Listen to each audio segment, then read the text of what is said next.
ચાલો આજે આપણે ધોરણ 9 વિષય ગણિત ચેપ્ટર નંબર 1 સંખ્યા પદ્ધતિ એનું ઉદાહરણ નંબર 5 જોવાનું છે, જેની રકમ છે 10/3, 7/8 અને 1/7 ની દશાંશ અભિવ્યક્તિ મેળવો।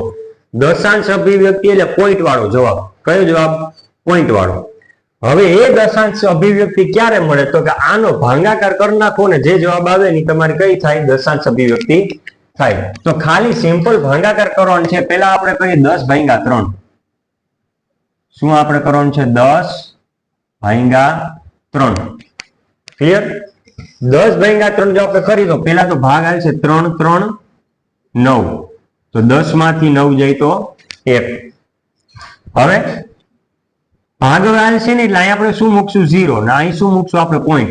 હવે 3 3 9, 10 માંથી 9 જાય તો 1, ફરી પાછો ભાગ ના લે એટલે 0, પછી પોઈન્ટ નહીં મૂકવાનો, એક જ પોઈન્ટ મૂકવાનો। 3 3 9, 10 માંથી 9 જાય તો 1, વળી પાછો 0, તો 3 3 9, 10 માંથી 9 જાય તો 1। હવે આનો જે છે ને એ જવાબ જે છે ને એ અનંત સુધી હાલ્યા આવશે। તો આમાં જવાબ શું લખાય? તો 10/3 બરાબર 10/3 એટલે શું આવ્યો જવાબ? આ છે ને આપણો જવાબ કહેવાય 3.33333 આ રીતે આવી જ જશે જવાબ। આને અનંત કહેવાય। શું કહેવાય? અનંત। અને બીજી વસ્તુ કઈ ને અનંત અને આવૃત, કેમ કે આને છે ને આપણે 12 મૂકી શકશું, 3 ઉપર 12 મૂકી શકશું, એ આગળ જતા આપણે આવશે ત્યારે આપણે સમજવાનું છે। ક્લિયર? આને દશાંશ અભિવ્યક્તિમાં આપણે દર્શાવી।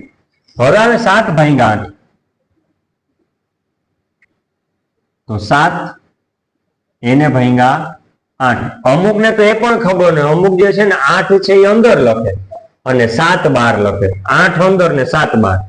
અમુક 3 અંદર લખીને 10 બહાર લખતા હોય, એવું ક્યારેક વિદ્યાર્થીઓ ભૂલ કરતા હોય। પણ 7/8 એટલે 7 એને 8 વડે ભાંગવાના। હવે પેલા 8 × 8 ડાયરેક્ટ ભાગ શું થઈ ગયો? મોટો થઈ ગયો ભાગ, એટલે અહીં શું આપણે મૂકીએ? 0, તો અહીં શું આવશે? 0 પોઈન્ટ। હવે 8 નો પાડો બોલવાનો, 70 થી વધવા ન જોઈએ। 8 5 40, 8 6 48, 8 7 56, 8 8 64, તો એ આવશે 8 8 64, કેમ કે 8 9 72 થઈ જાય, 70 થી વધી જાય, 70 માંથી 64 જાય તો 6। હવે ભાગ નહીં આલે એટલે અહીં શું કરવાનું? 60, 0 મૂકલે 60 થાય, પોઈન્ટ તો ઓલરેડી એકવાર આવી ગયો। હવે 8 7 56 ભાગ આવશે, કેમ કે 8 8 64, તો 60 થી વધી જશે। હવે 60 માંથી 56 જાય તો 4, હવે 0, 8 5 40, અહીંયા આપણે દાખલો સ્ટોપ કરી દેવાનો, કેમ કે છેલ્લે જવાબમાં શેષ 0 આવી ગયો। અહીંયા શેષ 1 વધતી જતી, આ શેષ કહેવાય। અહીંયા શેષ 0 આવી ગયો એટલે દાખલો અહીંયા અટકાવી દો। તો શું હતું? 7/8। 7/8 જવાબ શું આવ્યો? 0.875। જો પોઈન્ટ પછી આંકડા છે ને શાંત થઈ ગયા, પોઈન્ટ પછી આંકડા કેવા થઈ ગયા? શાંત। એટલે આ જે દશાંશ અભિવ્યક્તિ છે ને શાંત કહેવાય। કેવી કહેવાય? શાંત દશાંશ અભિવ્યક્તિ કહેવાય। એટલે 0.7/8 ને આપણે દશાંશ અભિવ્યક્તિ મેળવી 0.875। હવે 1/7 ની વાત કરીએ તો અમુક 7 અંદર લખે ને 1 બહાર લખે। હવે 1 છે ને એને અંદર લખવાના હોય અને 7 છે એને ક્યાં લખશું આપણે? બહાર। હવે 7 1 7, પેલો ભાગ જ મોટો થઈ ગયો એટલે અહીં શું મૂકશું આપણે? 0, અને અહીંયા 0 પછી પોઈન્ટ। હવે 7 1 7, 10 માંથી 7 જાય તો 3, ભાગ નહીં આવે કેમ કે હજી 7 1 7 3 થી વધી જાય, એટલે અહીં પાછા શું મુકાય? 0 0 મૂકાવી, પાછો પોઈન્ટ નહીં મૂકવાનો, પોઈન્ટ એકવાર આવી ગયો એટલે વાત પતી ગઈ। 7 4 28, 30 માંથી 28 જાય તો 2, વળી પાછો અહીં 0, 7 3 21 થઈ જાય એટલે 7 2 14, 7 2 14, 20 માંથી 14 જાય તો 6, હજી 7 1 7, 6 થી ભાગ વધી જાય, અહીં 0 મૂકવાના પાછા।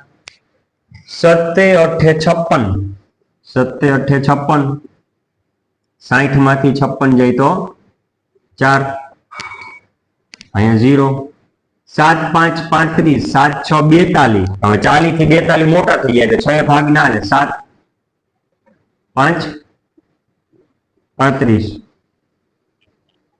40 માંથી 35 જાય તો કેટલા આવશે 5 વધે શેષ 5 વધે ફરી પાછી તમે વાત કરો તો 7 * 7 5 થી વધી લાઈન શું કરવાનું 0 ક્લિયર હવે 27 49 ક્લિયર છે 27 49 50 માંથી 49 જાય તો 1 હવે અહીંયા સ્ટોપ થઈ જવાનું આપણે શરૂઆત ત્યાંથી જ કરી દીધો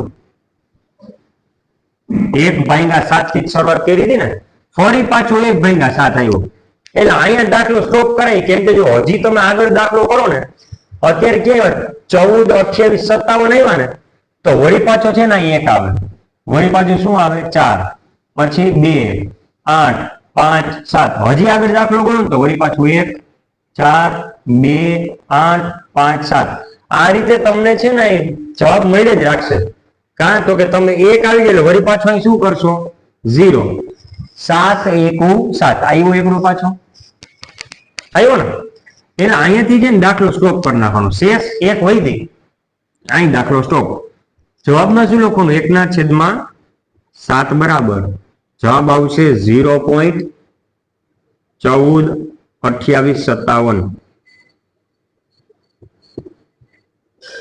દાખલો ક્યારે સ્ટોપ કરવો એ પણ મેં તમને કીધું આપણે જ્યાંથી શરૂઆત કરી હતી ત્યાં પાછા આવી ગયા આપણે એટલે ત્યાંથી દાખલો રાખી દેવાનો ઉપરનો જવાબ લખીને પછી અનંત સુધી કરી નાખવાનું આનો ક્યાંય અંત ન હોય આ પછી આવી જ રાખશે 14 28 57 14 28 57 એટલે આ જે છે ને અનંત છે આ છે ને શાંત છે જો એક જગ્યાએ આંકડો સ્થિર થઈ ગયો શાંત થઈ ગયો આ પણ અનંત છે આ ક્યાંય આગળ જતા સ્થિર હજી નહીં થાય એટલે જવાબ આવ્યો દશાંશ અભિવ્યક્તિ શું આવી 1/7 બરાબર 0.142857 આગળ વધી રાખશે અનંત છે અને પાછું આપણે આને બીજી રીતે લખવું ને જવાબ લીધું આ રીતે લખી શકાય 3.3 એના ઉપર 12 3 છે એ રિપીટ થાય છે ને તો એને આપણે 12 લખી નાખવાનું 3.3 જો આ છે વારે ફરતી રિપીટ થાય તો એના ઉપર આપણે 12 લખો એટલે અનંત અને પાછું આવૃત કહેવાય આવૃત શા માટે તો કે આપણે 12 લખી શક્યા હવે આમાં જો અનંત તો છે જ પણ સાથે આવૃત પણ કહેવાય કેમ કે જો 0.142857 વળી પાછું 142857 વળી પાછું આગળ 142857 એટલે કયા આંકડા રિપીટ થાય 142857 એના ઉપર શું કરી શકીએ આપણે 12 લખી શકીએ જે આંકડા રિપીટ થતા હોય ને એના ઉપર તમે 12 લખી શકો એટલે 12 લખ્યું ને એટલે આપણે એને કોઈ આવૃત અનંત તો છે પણ સાથે આવૃત આમાં 12 લખ્યા અનંત તો છે પણ સાથે આવૃત અને આ તો કેવી છે શાંત એટલે આ રીતે તમે એક્સ્ટ્રા પણ તમને માહિતી આપવી તો તમે આપી શકો તો ઉદાહરણ નંબર 5 આપણે પૂરું કરીએ છીએ